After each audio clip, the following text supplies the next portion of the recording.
Здравейте, приятели! Днес е петата част от нашата поредица въпроси на децата към Елиазар. Продължаваме с въпросите на Борислав на 5 годинки, но преди това да попитаме защо въпросите на децата са толкова магнетични и предизвикват усмивка и възхита. Те редят думите като майстори на словото. Защото душата говори и ума още го няма. Той дете е 5 годишно, доколкото знам от Варна. Просто душата му тече си. Естество, това е естеството. Естеството умее да пита. Ума не може да пита. Ума имитира, душата... Но и въпросите на всички деца, когато дойдат и при мен, просто не мога да не се усмихна и да се почудя как са се родили в тях. Това е атмосферата на душата. Няма как да не се отпуснеш и да не се зарадваш. Това е естествената атмосфера. Да. Така, ето въпросите на Борислав. Първият въпрос. Зарко, той така те нарича, как е направено морето? Така, морето е слязло от водата, а водата от прасветлината.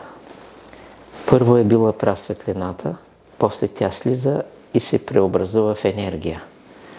А после енергията слиза и се превръща във вода, в вещество, течна материя. И ние от тази материя трябва да се върнем в енергията и от енергията в морето от прасветлина. Защото водата произлиза от водач, водя. Водата ни води и завръща в спомена за древното море от прасветлина. Бог е създателят на морето по мистичен начин. Суфи казват, че само Бог знае колко капки има в дъжда, защото Той ги движи и събира. В Атлантида се е случвало лист да потъва, а камък да плува. Морето е започнало от капка, така както и най-страшната буря от лек ветрец. Виждаше не този, който вижда морето, а който вижда зад морето. Водата е мистична, тя е таинство. Една поговорка. Ако морето се запали, с каква вода ще го угасиш? Има такава вода и това е силата на истината. Да, благодаря ти. Втория въпрос. Зарко, дядо Божи, какъв човек е? Разбрах, че този въпрос е... Дълбок въпрос. Няколко дена минаха, докато вляза в сърцето на този въпрос, но както и да е. Така, значи дядо Божи какъв човек е? Първо е велика любов. Учителя казва, ако разрешите въпроса за Бога, за любовта, всички други въпроси ще се решат като последствия. Бог е изначалният човек в нас и затова ние сме образ и подобие на древността. А нашето изначално лице е любовта. Бог е изначално в нас и затова сме древни. Дядо Божи в нас е истинският човек, мярката. Майстер Ехард казва, Божието естество е моето естество, нито повече, нито по-малко. Дядо Божи е образ на изначалния човек в нас, образ на същността и това е любовта, изначалният образ. А върховният абсолют е необраз, необятност, без предели, прасъщност. Благодаря. Третия въпрос. Зарко, преди да сме станали хора, какви сме били? Били сме естество, чисти духове, потопени в източника. Същества, но без своя воля. Велико единство с източника, велика потопеност. Тук се е осъзнавал само източникът и безкраят и покоят. Но имало е още нещо, защото ние сме били преди това. Майстер Ехард го обяснява. Там, в изначалността, мястото, от което съм произлязал, в мене нямаше Бог, защото аз съм изначален. И сам по себе си. Тук аз бях нищо. И моето нищо не е зависело от Бога. Тук нямах никакви нужди, но когато се отказах от свободната воля и станах сътворен, Поради нужда се появи Бог и поради многото ми нужди се появи Бог. Допреди да се появи Бог, Той не беше Бог. Той е бил велико нищо. Но после Той се ограничава и слиза по необходимост и е станал Бог. Нещо с друг облик, като част от върховното нищо и абсолюта. В това върховно нищо ние сме били изначални мистерия. Тук сме пребивавали в покой, в пълнота, в тотална цялост. В изначалния хляб, прахляб насъщен.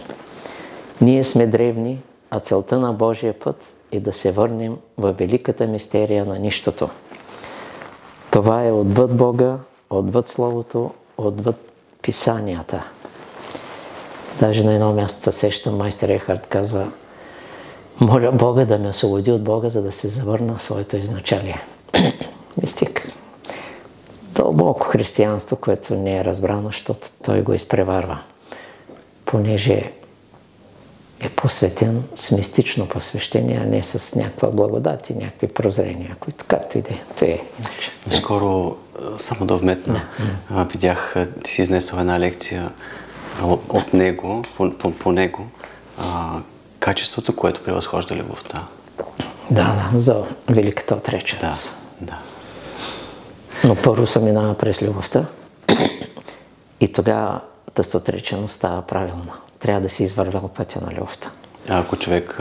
Свързано е. После отречеността е правилна и вече самата отреченост превъзхожда, защото вече прекъсва всички привързаности, даже из вечността и навлиза вече дълбоки нива на абсолютната родина. А ако човек измести нещата и почне първо с преданността, а после с отречеността, а после с любовта, това докъде може да доведе? По който и път да върви, ако е честен към себе си, той ще скочи в по-дълбоки качества. И всички мистици, които постигат своите учения, се сливат във върха в едно цяло. И Буда, и Лао Цзе, и Христос, нали? При Буда, например, и при Лао Цзе няма разпятие, защото няма его, там е смешен въпрос, и няма възкресение, защото те живеят без края. Буда е учение за просветлението, да преживееш без края. Отпадат всички. В Лао Цзе пък е още по-дълбоко, но ти по-нататък ще го изнася. Да, а защо понякога точно последователите някак си трудно долавят тънкостите в учението? Първо, защото са последователи, още не са станали ученици, после от ученици пък трябва да влязат посвещение и чак тогава, и то пак постепенно. Пътят е дълъг, но трябва да има последователи. В начало трябва да са последователи. Много ти благодаря. И последния въпрос. Защо Зарко си говори с дядо Божи, а аз не мога? Много рядко съм разговарял пряко с Бога. Бог ни изпраща велики учители, напреднали духови и братя, посветени, мъдреци и така нататък. Истински учител е същество, което е разговаряло и с Бога, и с Абсолюта. Учителите в света са велик дар. И ти вече, търсейки учителя, ти търси сливането с Божия глас в него, защото той го е придобил. И така всеки учител те подготвя за себе си и за дълбините. Да, това е по-кратък отговор, защото... Да. И само да кажа, че Петя, майката на Борислав, споделя, че Борислав пита: може ли някой път да се видим с Зарко? Ние с тези въпроси, с които се уменяме, вече сме се видяли в същността, в душата си. Физическото, ако стане, Бог ще го реши, но същностно сме се видяли вече в реалния свят. А в физическия той не е реален и да се видим и да не се видим. Може да е приятно, но не е това същественото. Да. Въпросът е да се виждаме в душата и в духа. Да. И имаме един въпрос от предният път, през разговора ни през декември. Аз ще го прочита, а ти ще кажеш каквото си преценил. Как родителите да ограждат с молитви своите деца? 3 важни формули, които родителите да казват за децата си и важни напътствия за родителите. Нещо кратко. 3 формули са едната, например. Бог е абсолютният водач на моето дете. И това вече майката изпълнява дълга си в най-важен смисъл. защото тя иска то да има само един водач и когато това е казано така, защото това е казано и в Божието име. Другата формула е: Господи Боже мой и Учителю мой, пази детето ми от всяко зло и го получавай. Не само да го пази, и да го получава, за да не може да направи скок. Третата формула е: Господи Боже мой и Учителю мой, винаги побеждавай злото във всички мои пътища. И това ще се превърне в увереност в детето и в път. Какво трябва да съблюдават? Значи да учат децата и самите майки да съблюдават истинолюбието, което е свързано с правилното говорене. Това води до най-важното, до овладяването на ума и на постъпките. Защото който се владее, Бог го овладява. И как го овладява? Дава му покой, равновесие, овладява го с увереност. Равновесието е дух, а не е ум. Да. И за следващият ни разговор през февруари сме подготвили един въпрос, който така и ти одобри. Само ще го прочета: пътят към смирението и най-вече разликата между смирението и овчедушието. Мисля, че този въпрос ще е важен за децата в пътя на изграждане на техния характер. Но ще изчакаме следващия път да ни кажеш нещо повече. Да, и за децата е важен, и за възрастните. Да. И да кажем, че следващият месец отново ще ни гостува Сияйна, която все още е на 6 годинки, скоро ще стане на 7, със своите въпроси и ще споделим един от тях, който е: в агарта има ли ги книгите на Елиазарко? Ако ги няма, искам да ги изпратим. Може би чрез Феникса. Всички тия въпроси, Да. Златни. Златна дъша. Да. Но отговора на Елиазар на този и други въпроси следващият ни разговор. А сега Елиазар иска нещо кратко да ни сподели. Да. Което много благодарим за вниманието. Значи искам да поздравя четящите аудиокнигите. Петя, Денито, Диана Врангова, Мария, майката на Сияйна, Георги, който чете атлантските, Стефан, който древните отломъци, Даниелка, Зорница, Мила, Мария, Фани, Елена и т.н. То ще има и още. Така, поздравявам ги за това хубаво дълбинно чувство, защото то е светлина и влага в нещо в книгите, които и аз не съм го вложила. Нали? Аз съм вложила някакъв дух, ама те усилват и ставаме взаимна светлина, която взаимно се усилва, и на всички им благодаря. Да, благодаря ти. Наскоро пуснахме и твоето участие, Учителя за себе си. Да. Стана прекрасно.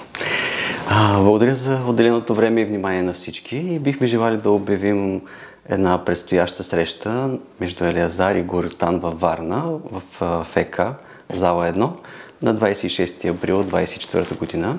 Среща ще бъде отворена за всички, входът ще е безплатен.